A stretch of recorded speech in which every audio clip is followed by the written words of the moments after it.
আসসালামু আলাইকুম বিসমিল্লাহির রহমানির রহিম। সবাইকে স্বাগতম আমার চ্যানেলে। আজ শুক্রবার সকাল থেকেই শুরু করে দিলাম নতুন ব্লগটা। আমি আলু ভাজিটা বসিয়ে দিলাম, পেঁয়াজ, কাঁচামরিচ, লবণ আর শুকনো মরিচ দিয়েছিলাম তেলের মধ্যে। এখন একটু হালকা নাড়াচাড়া করে ঢেকে দেব। তারপরে আটা সানিয়ে নিই, আটার প্যাকেটটা খুলে ডিব্বায় ভরে নিই, একটা বড় বক্সে ভরে নিই আটাগুলো। তারপরে আটাটা সানিয়ে নিই, সিদ্ধ আটা রুটি বানাবো আর আলু ভাজি করব, আর সাথে ডিম পোস্ট থাকবে।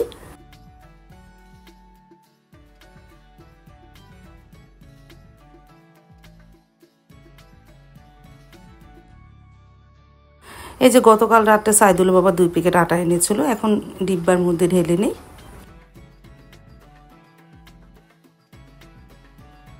আর এদিকে পানিটাও গরম হয়ে গেল, বলক এসে গেছে। এখানে একটু লবণ দিয়েছি, এখন আটাটা সিদ্ধ করে নিই।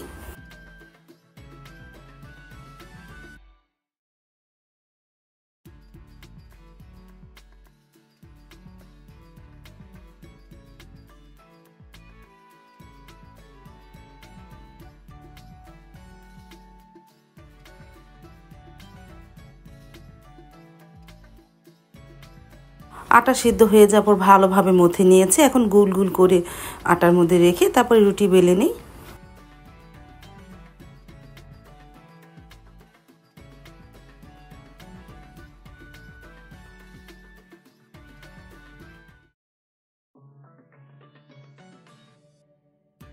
এক হাতে সব কিছু করা লাগে, এই জন্য একটা করে রুটি বানাবো আর একটা করে ছেঁকে নিব।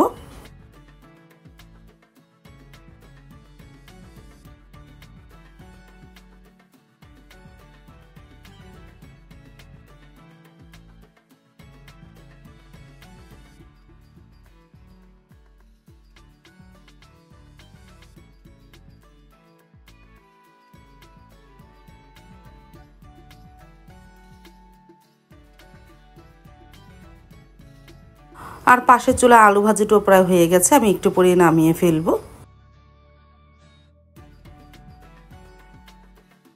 নিয়ে আসলাম ডিম, এখন ডিম পোস্ট করব। আলু ভাজি হয়ে গেছে, রুটি বানানো হয়ে গেছে। আর এদিকে গরুর গোস্ত, মুরগির গোস্ত সবই ভিজিয়ে রেখেছি দুপুরের জন্য। সকাল সকাল ভিজিয়ে রাখলে ভালো হয়, তাড়াতাড়ি ছোটে। তারপরে ডিম পোস্ট করে নিয়ে যে আলু ভাজিটাও বেড়ে রেখেছি, ডিম পোস্ট করে নিতেছি।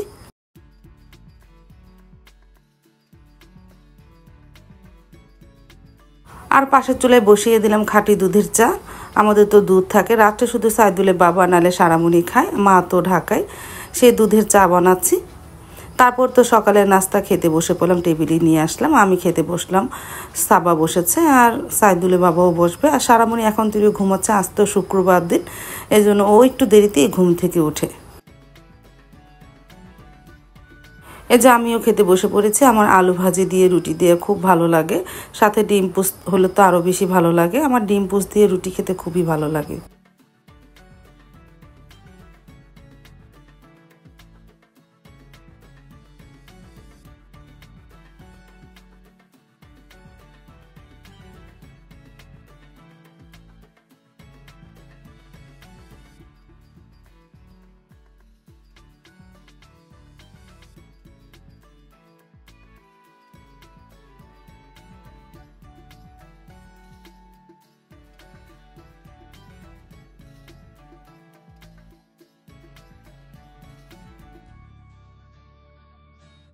চা তো বানানো হয়েছিল, এখন সাইদুলের বাবাকে চা দিই আর সারা খাবে না।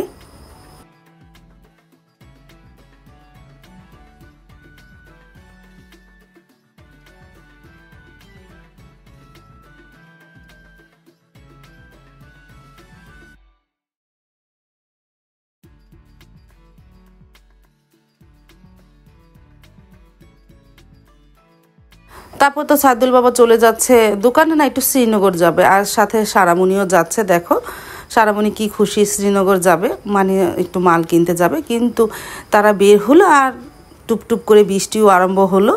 এই যে টুপটুপ করে একটু বৃষ্টি হলো, জোরে নামবে বৃষ্টি মনে হচ্ছে। আমি কাপড় চোপড়গুলি ঘরে নিয়ে আসি।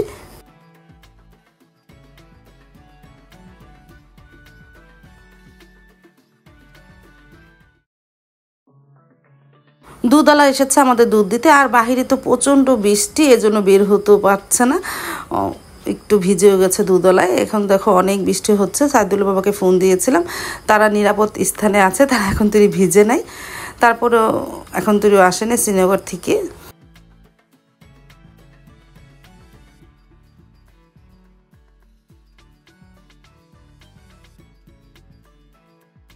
ভাবি তো এখন দূরে আসে না, বাহিরে তো বৃষ্টি হচ্ছে।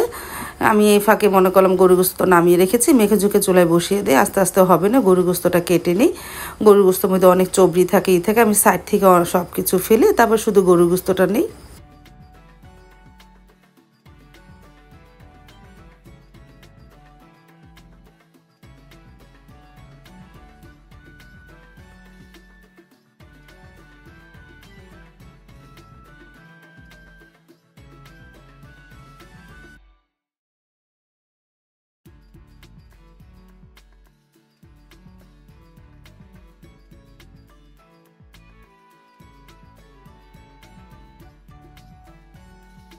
গরু গোস্তটা কেটে ভালোভাবে ধুয়েও নিয়েছি, এখন পেঁয়াজ কেটে নিতেছি, তারপরে ময় মশলা দিয়ে মেখে চুলায় বসিয়ে দিব।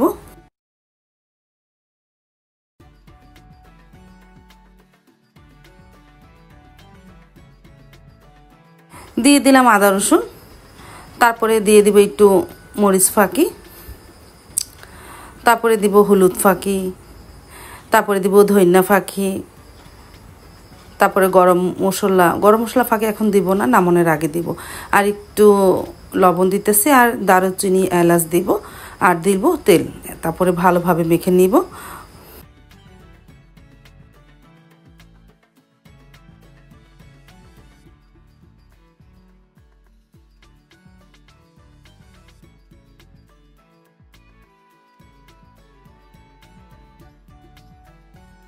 এই যে হাত দিয়ে মেখে নিতেছি, যত মাখবো তত ভালো। মাখা জোখা জিনিস হলো, যত মাখা হবে ততই খেতে মজা।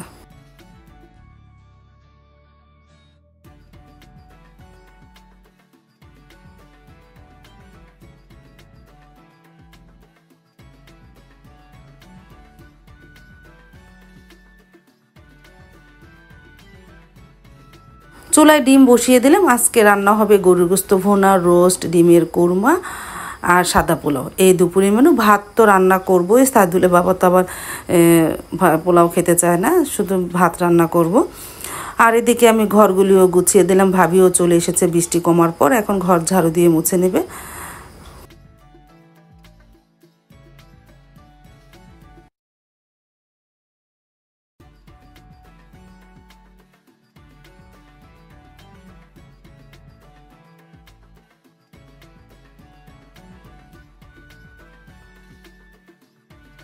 ডিম তো সিদ্ধ হয়ে গেল, এখন ডিমের কোরমাটা রান্না করি। প্রথমে ডিমটা একটু ভেজে নিই লবণ দিয়ে।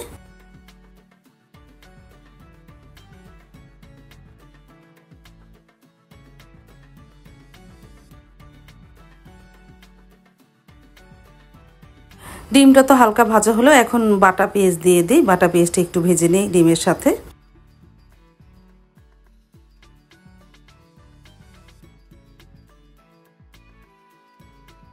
আর পাশে চুলায় গরু গোস্তটা আস্তে আস্তে কষিয়ে নিতেছি। আর তোমরা অনেকে মনে করতে বলো ডিমের কোরমাটা ডিমের সাথে পেঁয়াজটা ভেজে নিতেছো। যেহেতু 5টা ডিম, এই জন্য আর আলাদাভাবে ডিমটা তুললাম না। এই ডিমের সাথে পেঁয়াজটা ভেজে আদা রসুন দিয়ে দিলাম। এখন একটু মরিচের ফাঁকি দিব, একটু ধনিয়া ফাঁকি দিব, আর লবণ দিব, আর কিছু না। ও আরেকটা জিনিস দিয়েছি, একটু গরম মশলা ফাঁকি দিয়েছি, কারণ আস্ত গরম মশলা আর দিলাম না, একটু ফাঁকিই দিলাম।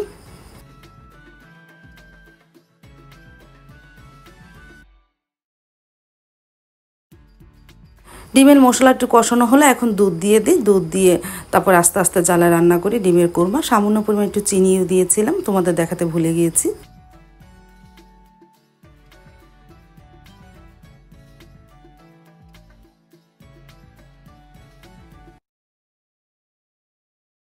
তারপর তো আমার ডিমের কোরমাটা হয়ে গেছে, একটু লাল লাল হয়েছে, কারণ পেঁয়াজটা একটু বেশি ভাজা হয়ে গেছিলো, তো এই জন্য একটু লালচা দেখা যাচ্ছে।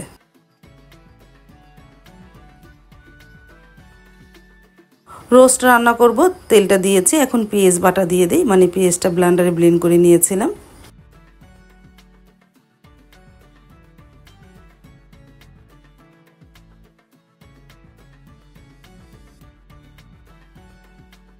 তারপরে আস্ত এলাচ আর দারুচিনি দিয়ে দিলাম।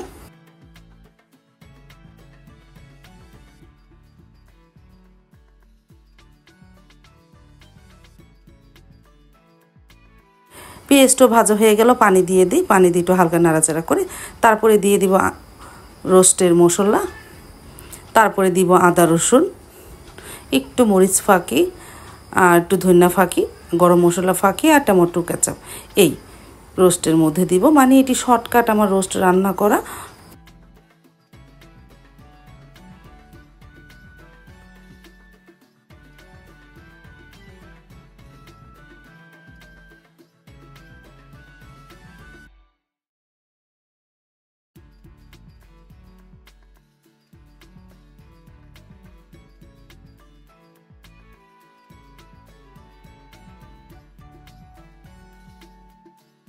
আর এদিকে গরুর গোস্তটা আস্তে আস্তে কষানো হলো। এখন আলু দিয়ে আরও কিছুক্ষণ কষায় পরে পানি দিব।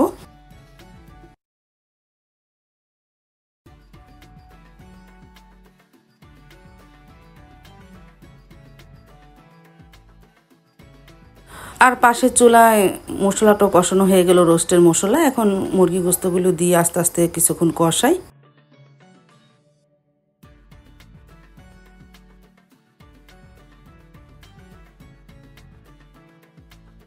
আলু দেওয়ার পর কিছুক্ষণ কষানো হলে এখন পানি দিয়ে দিই।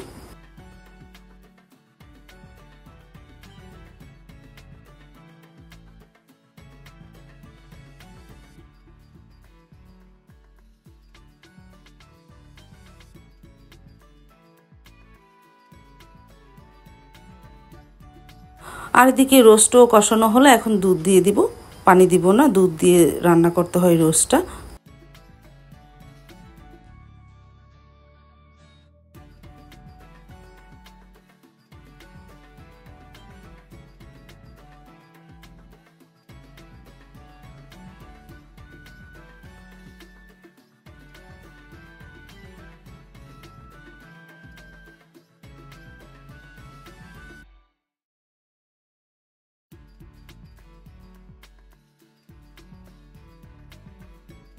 তারপরে আলু দিয়ে গরুর গোস্ত কষা ভোনা হয়ে গেল, আমি নামিয়ে রেখেছি।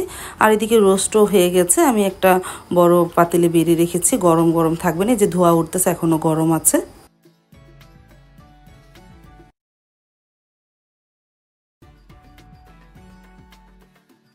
পোলাও রান্না করব, সসমানটা চুলায় দিয়েছি, পেঁয়াজও দিয়েছি। পেঁয়াজটা ভাজা হোক, তারপরে পোলাওর চালটা এর মধ্যে দিয়ে দিব নে।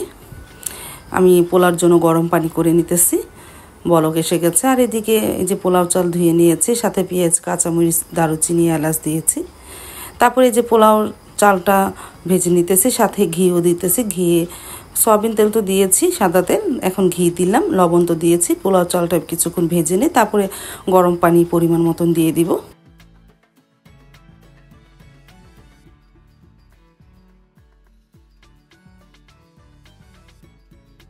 পরিমাণ মতন পানি দেওয়ার পর ভাপে বসিয়ে দিয়েছিলাম। এখন একটা নাড়া দিয়ে নিচের চালটা উপর দিকে দিয়ে আর উপরের চালটা নিচের দিকে দিয়ে আরও কিছুক্ষণ ভাপে রাখি, তাহলে হয়ে যাবে আমার সাদা পোলাও।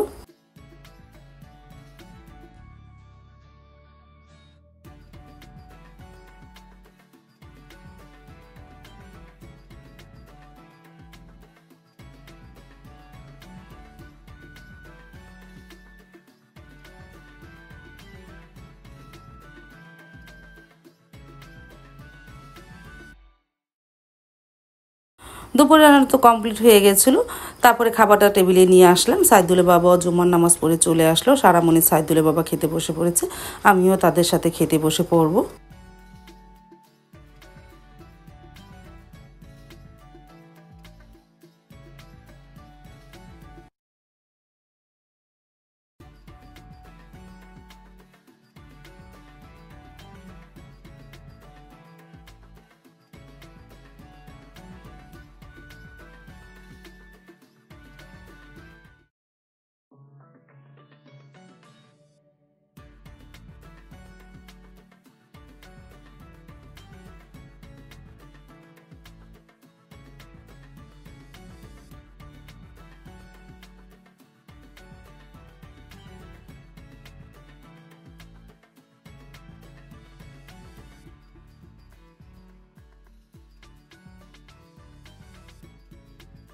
আজ তাহলে এই পর্যন্ত, দেখা হবে আগামীকালকে নতুন আরেকটা ব্লগ নিয়ে। আল্লাহ হাফেজ, আসসালামু আলাইকুম।